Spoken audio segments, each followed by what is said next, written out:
بسم اللہ الرحمن الرحیم الحمد للہ رب العالمین والصلاة والسلام علی سید الانبیاء والمرسلین وعلی آلہ واصحابہ اجمعین ومن تبعہم بإحسان الی یوم الدین۔ ادارہ تربیت المعلمین کی جانب سے ہماری گفتگو چل رہی تھی متوازن اور معتدل تدریس سے متعلق۔ دو نشستوں میں ہم نے اس سلسلے میں بہت ساری باتیں عرض کر دی تھیں، اور اس نشست میں بھی ہم نے اسی موضوع کی تکمیل کرنی ہے انشاءاللہ۔ ہماری گفتگو اس سلسلے میں چل رہی تھی کہ متوازن تدریس ہمارے جو تعلیمی ایام ہیں تقریباً 9.5 مہینوں پر مشتمل ہیں، اگر ہم ان میں سے ضروری تعطیلات نکال دیں تو 200 ایام، صرف اور صرف 200 ایام تعلیمی ایام ہمارے سامنے آتے ہیں۔ اسباق شروع ہونے سے پہلے ایک طائرانہ جائزہ کتاب کا استاد کے لیے بہت ضروری ہے کہ وہ ان کو دیکھیں اور اپنے اسباق کو ان 200 دنوں میں تقسیم کریں۔ اس سلسلے میں جو بات مزید ہوئی تھی وہ اس کا خلاصہ یہ تھا کہ مزید کتاب سے مناسبت پیدا کرنے کے لیے شروع کے ایام میں جو مقدمۃ الکتاب یا پھر جو مبادیات ہوا کرتے ہیں، اور کتاب سے مناسبت کے جو ایک اوقات ہمارے سامنے آنے چاہیے، وہ صرف اور صرف 10، 12، 15 دن کہ جس میں کتاب، استاد اور طلبہ کا آپس کے اندر ایک بہت گہرا تعلق پیدا ہو جانا چاہیے کہ جس سے پھر استاد کو کتاب پڑھانے میں کسی قسم کی دشواری کا سامنا نہ کرنا پڑے، اور وہ اپنے مناسب رفتار وہ اختیار کر لیں اور پھر اپنے رفتار سے چلتے رہیں۔ جیسا ہم نے عرض کیا تھا کہ 6 ماہی تک تقریباً کتاب اور نصاب کا جو حصہ ہے وہ نصاب کا حصہ 30% مکمل ہونا چاہیے، 6 ماہی سے 6 ماہی تک 40% ہونا چاہیے، اور پھر 6 ماہی سے سالانہ تک 30% مکمل ہو جانا چاہیے، اور اس میں آخر کے 15 دن امتحان کی تیاری کے لیے بھی دے دینے چاہیے۔ تو گویا کہ 15 رجب تک یا اس سے پہلے تک 5 دن 4 دن پہلے تک کتابیں مکمل ہوں، تاکہ آئندہ ہمیں جو دن مل رہے ہیں اس میں ہم بھرپور طریقے سے طالب علم اپنے امتحانات کی تیاری کر سکیں۔ اس سلسلے میں جو ہم نے سب سے پہلے جو اصول بیان کیا تھا وہ یہ تھا کہ اپنے طور سے کتاب کی اسباق کو 200 ایام میں تقسیم کرنا، اور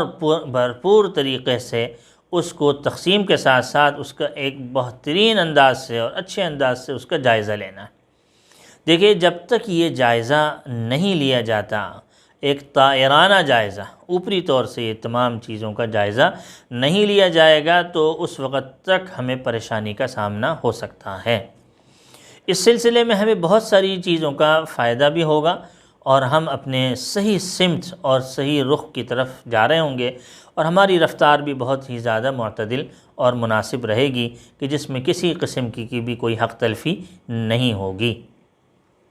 عام طور سے ہم نے یہ دیکھا ہے کہ جیسا میں نے عرض کیا کہ 6 ماہی سے 6 ماہی تک تقریباً 30%، 6 ماہی سے شروع سال سے 6 ماہی تک 30%، اور 6 ماہی سے 6 ماہی تک 40%۔ جیسے میں نے پہلے بھی عرض کیا تھا کہ 40% اس وجہ سے زیادہ ہوگا، یہاں پہ وقت بھی کم ہے لیکن اسباق بھی زیادہ ہوں گے، نصاب بھی زیادہ ہو رہا ہے، کیونکہ کتاب ہر طریقے سے قابو میں ہے، اور اس کی رفتار مناسبت پیدا ہو جانے کی وجہ سے امتحان بھی دے دیا ہے، اس کی وجہ سے ہماری رفتار تیز ہوگی، اور پھر آگے چل کے ہم چونکہ 70% میں کامیابی حاصل کر چکے ہوں گے، آگے 30% ہمیں کامیابی حاصل کرنی ہے، اور چونکہ معاملہ اختتام پہ ہے، ہر لحاظ سے ہمیں وہ رجب کے 15 یا 10 یا 12 تک ہمیں اپنا نصاب مکمل کر لینا ہوگا۔ یہ صرف اور صرف اگر ہم دیکھیں تو اگر ہم یہ کامیابی حاصل کر سکتے ہیں تو ہم اسباق کی منصوبہ بندی سے اس چیز کو پیدا کر سکتے ہیں۔ عام طور سے ہمیں اور طالب علموں کو اور ہر ایک کو یہ شکایت رہتی ہے کہ 6 ماہی سے 6 ماہی تک وہ استاد اور طالب علم دونوں سبق سمجھ رہے ہوتے ہیں، اور پھر 6 ماہی سے 6 ماہی تک استاد سمجھ رہا ہوتا ہے، اور پھر 6 ماہی سے سالانہ تک نہ استاد سمجھتا ہے اور نہ ہی طالب علم سمجھتے ہیں۔ خیر بہرحال یہ ایک ایسی بات ہے جو کہ اپنے طور سے ایک مبالغہ آمیزی پر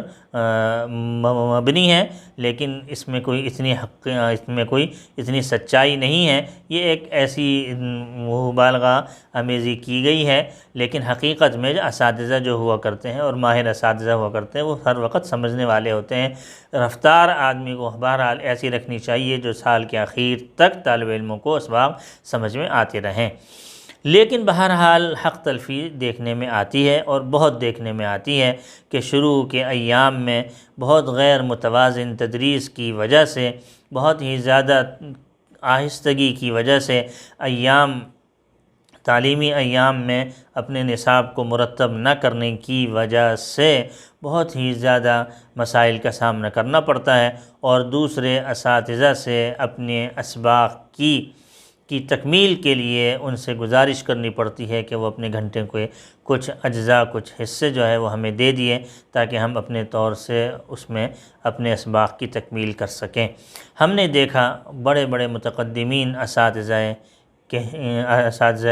کرام کے اندر یہ باتیں نہیں تھیں۔ وہ بڑے بڑے کتابیں پڑھاتے تھے، بہت ہی اچھے انداز سے پڑھاتے تھے، اپنے وقت پر اس کی تکمیل بھی ہو جایا کرتی تھی۔ بس ان تمام اصولوں کا لحاظ رکھنا چاہیے، اور جو شخص شروع دن سے اپنے تمام چیزوں کی رعایت نہیں رکھتا، پھر آگے چل کے اس کا خمیازہ بھگتنا پڑتا ہے، اس کے مسائل کا سامنا کرنا پڑتا ہے، اور ان مشکلات کو دور کرنا چاہتا ہے، لیکن وہ چاہتے ہوئے بھی اس کی تکمیل نہیں کر پاتا۔ تو جیسے ہم نے عرض کیا آپ کے سامنے کہ اس طریقے سے اس فیصد کے اعتبار سے اگر کتاب کو تقسیم کر دیا جائے تو انشاءاللہ العزیز ہم اپنے مقصد میں کامیاب ہوں گے، اور ہماری تدریس انتہائی متوازن رہے گی۔ متوازن تدریس کے لیے یہ صرف یہی ایک اصول نہیں ہے جو ہم نے بیان کیا، بلکہ اس کے تحت جتنے بھی اور دوسرے اصول ہیں جو ہم نے ان نشستوں میں بیان کیے ہیں اور آگے بھی بیان کیے جائیں گے، ان تمام اصولوں کا بھی سامنے ہونا ضروری ہے، جس میں کتاب کے اوپر استاد کا حاوی ہونا، اس کا مطالعہ بہت اچھے انداز سے ہونا، اس کے اسباق کو مختلف انداز سے سمجھانے کی صلاحیت رکھنا، تو یہ تمام چیزیں سامنے ہوتی ہیں، تب جا کر کامیابی حاصل ہوتی ہے اور صحیح وقت پر نصاب کی تکمیل ہوتی ہے۔ تو لہٰذا سال کے اخیر میں اسباق کو دوڑانا، سال کے اخیر میں جو ہے وہ کتاب کو اس انداز سے لے کے چلنا کہ بس کسی طریقے سے نصاب کی تکمیل ہو جائے۔ طالب علم سوالات کرتے ہیں، طالب علم سمجھنا چاہتے ہیں، استاد خاموش کروا دیتے ہیں، اور پھر آگے اپنے نصاب کی تکمیل کی طرف وہ گامزن رہتے ہیں۔ یہ ایک بہت بڑا نقصان ہوتا ہے، بہت بڑی کتاب کے ساتھ ایک ظلم ہے، طالب علموں کے ساتھ بھی ظلم اور ان کی بھی حق تلفی ہے۔ اس طریقے سے ایک افراط و تفریط ہوا کرتی ہے۔ اللہ تعالیٰ اس عمل سے ہم سب کو محفوظ فرمائے۔ یہ بہت ہی زیادہ اپنے اندر خرابی لیے ہوئے ہے، تو لہٰذا بہت ساری چیزوں کو سامنے رکھتے ہوئے جو مطالعہ ہے، ضروری جتنے بھی اصول اور احکامات ہیں، اسباق کی ذہنی طور سے ترتیب ہے، اس کی منصوبہ بندی ہے، اس کا جائزہ ہے، طائرانہ طور پر اس کی ایک منصوبہ بندی اور اس کی ترتیب ہے، ان تمام چیزوں کے اصول کو سامنے رکھتے ہوئے، ان تمام باتوں کو سامنے رکھتے ہوئے ہم نے کتاب کے نصاب کو مرتب کر کے اپنے اعتدال والی رفتار، متوازن تدریس کو برقرار رکھنا ہوتا ہے، اور پھر اس کے ساتھ ساتھ ہم نے طالب علموں کے حق کی ادائیگی کی بھی فکر رکھنی ہے۔ کتاب کے ساتھ بھی ظلم نہ ہو اور طالب علموں کی بھی حق تلفی نہ ہو، اور صحیح طور سے متوازن تدریس اور معتدل تدریس کے ساتھ ہم سال کے شروع ہوں اور سال کے اختتام تک صحیح طور سے ہم اپنے بغیر کسی نقصان کے اور بغیر کسی زیادتی اور نقص کے ہم اپنی کامیابی کی طرف چلتے رہیں، اور وقت کے اوپر ہمارا نصاب مکمل ہو اور ہم حق کی ادائیگی کرنے والے ہوں۔ اللہ جل شانہ عمل کی توفیق عطا فرمائے۔ وآخر دعوانا ان الحمد للہ رب العالمین۔